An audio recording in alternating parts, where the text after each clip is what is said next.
Recommendations क्या होती हैं। आईसीबीएन के 3 पार्ट हैं।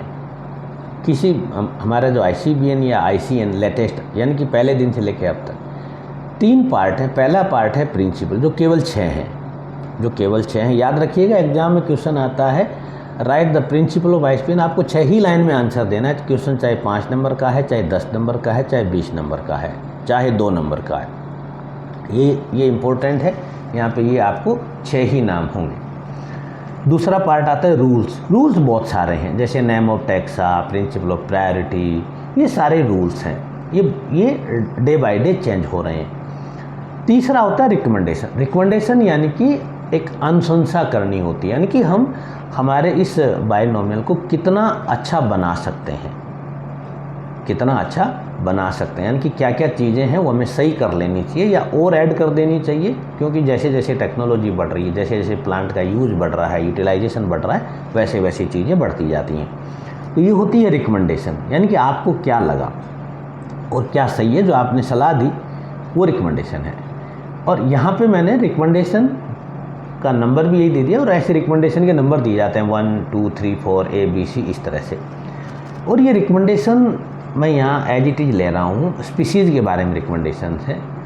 Author should attend to the following recommendations and those of recommendation 6 when forming specific epithet. यानी कि जब आप स्पीशीज़ का नाम बना रहे हो ना, तो आपको क्या करना है, choose a specific epithet that in general give some indication of a property or of the source of the species. जैसे यानी कि या तो वो आपका स्पेसिफिक एपिथेट है, वो किसी लक्षण की बात करे, ठीक है। जैसे एल्बा, तो एल्बा रखते हो तो एल्बा का मतलब होता है वाइट, यानी कि उस प्लांट का कोई पार्ट वाइट होगा, सफ़ेद होगा, तो एल्बा वर्ड आप दे सकते हैं। इंडिकेशन ऑफ ए प्रॉपर्टी होगी बात, और of the source of the species, या फिर स्पीशीज का, जैसे मैंगीफेरा इंडिका का मतलब है कि इसको इंडिया में इसको रिपोर्ट किया गया, यानी कि इंडिया में इस पे सबसे ज़्यादा काम है। जैसे एजार डायरेक्टा इंडिका, नीम, यानी कि नीम का की जो स्पीसीज इंडिका है वो इंडियन रिसोर्सेज से बनी हुई है।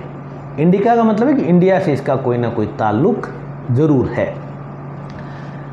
Avoid those that express a character common to all or nearly all the species of a genus. उन चीज़ों को हमें अवॉइड कर देना है। अगर एल्बा आपने किसी और स्पीशीज़ पे काम में ले लिया है तो आप ये नए सिरे से काम में नहीं लेंगे, यानी कि कन्फ्यूजन नहीं होना चाहिए किसी भी प्रकार का। सिंपल भाषा में कहें तो ensure that if taken from the name of a person, यानी आप किसी व्यक्ति के सम्मान में लिख रहे हैं, it recall the name of one who discovered or described it or was in some way connected with it or possessed the appropriate gender।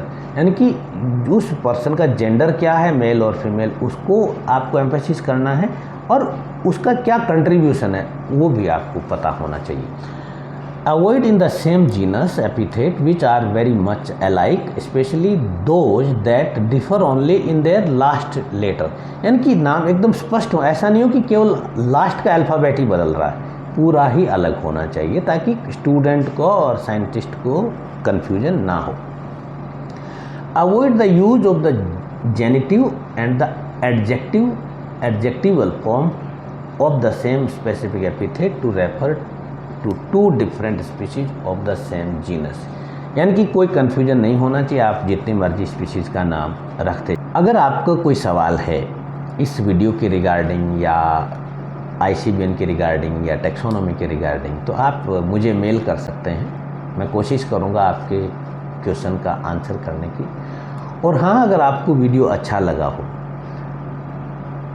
और आपको लगता है कि किसी की मदद भी कर सकता है, तो मैं चाहूँगा कि मेरे वीडियो को लाइक कर दें, और आपको लगता है कि इसी मदद करेगा तो वहाँ तक शेयर भी कर दें। और क्योंकि मैं ऐसे ही स्टूडेंट ओरिएंटेड वीडियो बनाता रहता हूँ, तो आपको समय पे नोटिफिकेशन भी मिल जाए, तो मैं चाहूँगा कि चैनल को सब्सक्राइब कर लें।